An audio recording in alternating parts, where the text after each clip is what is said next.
I'm going to back myself. Marking, Mogale. Mogale, we had a very interesting conversation yesterday, and I just said to my team here, we can't leave without featuring you. Yes. I come from an agricultural background. You're in agriculture to a certain extent. What do you do? What is the name of your business? So the name of my business is AB Farms. It's an agricultural technology company. And what we do is vertical hydroponic systems.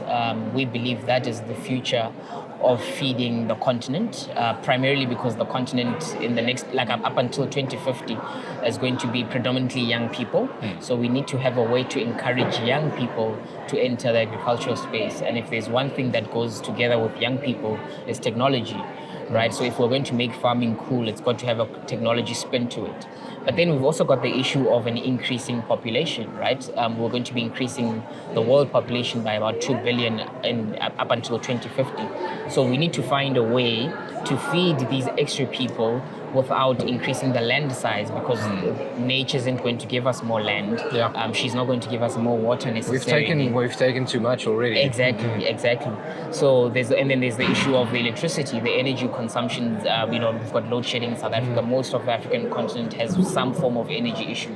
So we looked at this problem holistically, and we said, okay, in terms of the water, energy, food nexus, how can we come up with a solution that can feed people and that it can be sustainable while getting young people into agriculture? And we played around with some few ideas. Hydroponics is an idea that came to mind. And then a lot of the technology is actually designed in Europe, where they don't have these problems that we have in Africa. So then we said, okay, we need to design something that is completely local. It keeps in mind the local issues that we can experience. And then that's how we designed the technology. And then we did some trials with the Agricultural Research Council, the Water Research Commission, and now we're busy commercializing. It's fantastic. The things that you've shown me, you're building this completely modular. It looks sleek, it's very sexy, and it goes vertical. Yes. The water that we need for it is a trickle, not a stream, and it's being consistently utilized. You can use it in enclosed spaces. Yes.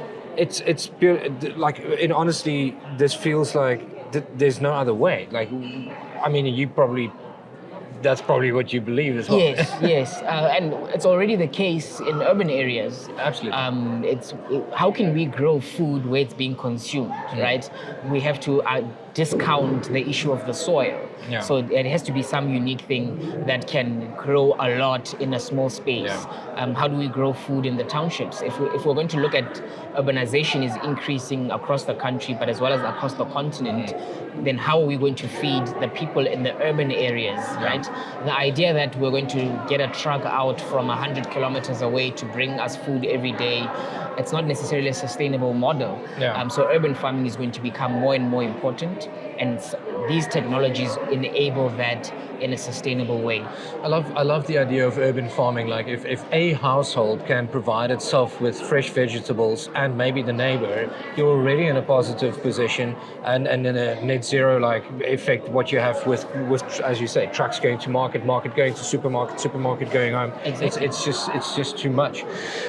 So coming from a very water poor area, we're down on the west coast, Namaqualand.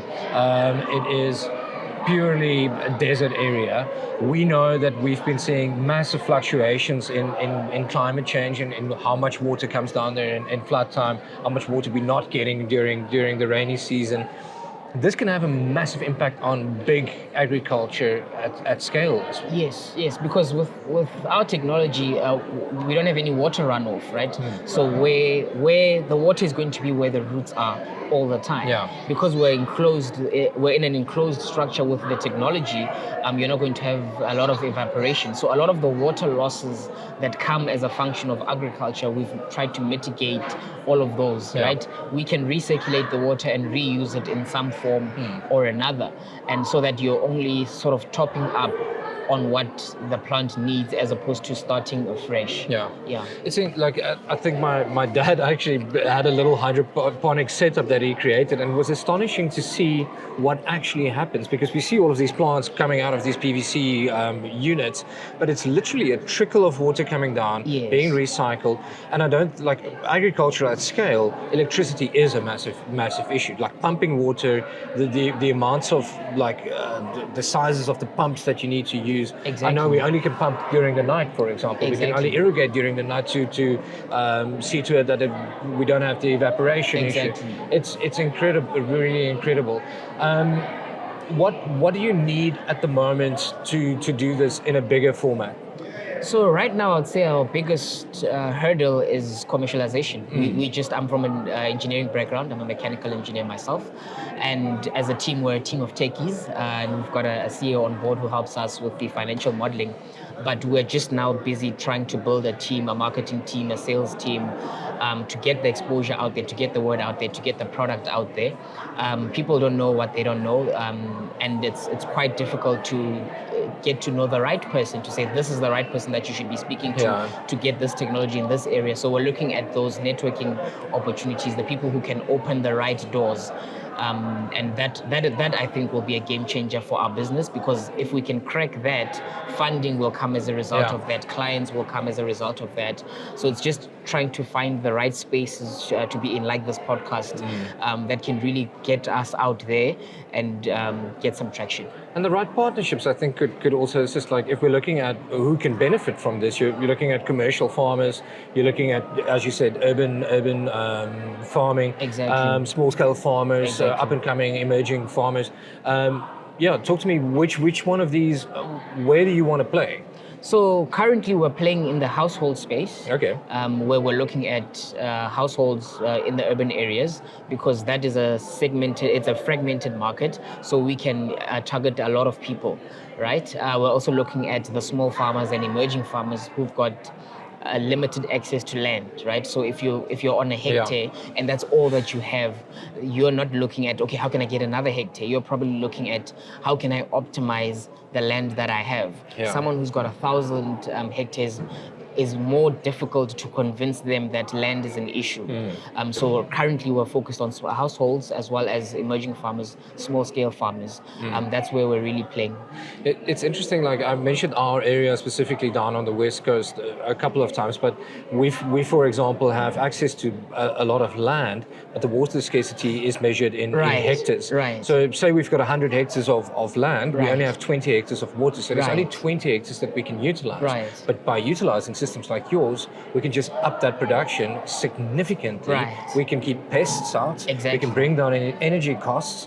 It is a massive benefit. Exactly. Benefit to farmers. Exactly. That's why I spoke about the water, energy, food nexus, to say once you start as a farmer, once you start thinking about, no, there's 3 variables that I need to consider, not just land, more food, more water. When you start to think like that as a farmer, then you're a potential client. Maybe I should go back into farming. I can't even get a succulent to survive. So, but the other thing that farmers might have a consideration with, and that's always the capital expense. So it takes quite a bit of capital to bring soil to the state that it needs to be in for the specific plant that you're going to plant on there. How does it compare on a capital expense? So farming is expensive in general. Yeah. A tractor is most expensive. Yeah, that's a very that's the scientific term for financial terms. Most expensive. Yeah. So farming in general is expensive, and we're working on ways to reduce that cost, right? But if you can get over the capex hurdle, then the operational costs decrease. Because if you look at when you use our system, you don't need to use a tractor, right? Because it's it's sort of vertical farming. You're going to be using your hands, some automated machinery, but there's no need for a tractor at all, right? So if you keep that in mind, then your operational costs will go down over time because a tractor, you still need to pour diesel in it, you still need to service it, there's a lot of cost there.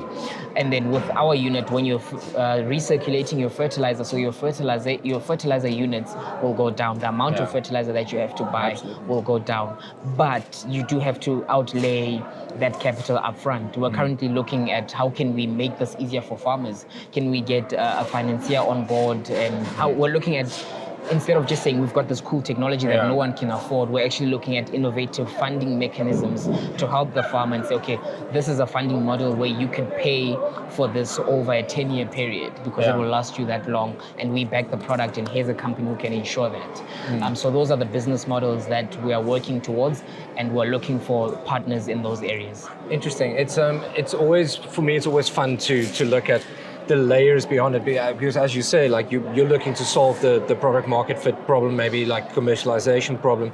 But one of the things that I know about farmers is that they're the most innovative bunch of people, and like people underestimate how smart farmers really are. And when you look at these types of technologies coming through, and you look at, cool, I'm putting up this vertical infrastructure, immediately there's an adjacent economy that needs to be stimulated. We're talking about employment now with going back to utilizing your hands, but then the machinery that comes in to actually apply a pesticide, herbicide, harvesting, for example, of certain cultivars. We now need to innovate in that space as well, which can stimulate different economies. Exactly, because it's all, this fits into an ecosystem of precision farming. I love that. Yes, and that's why I said we're an agri-tech company, and we're not a hydroponics company necessarily. This is just a gateway onto other cool things that we can think of and we can execute that can help the average farmer. Yeah, I think like the movement towards more regenerative farming, more precision farming. Like I mean, you don't get more precision than manipulating the plant right here with a drop of water, not having any soil, basically, it's just a growth medium. This is fascinating stuff. I love this idea so much. Can't wait to see what you guys do. I'm so looking forward to the future. Thank you very much. Perfect. Awesome. Cheers, man. This is such a good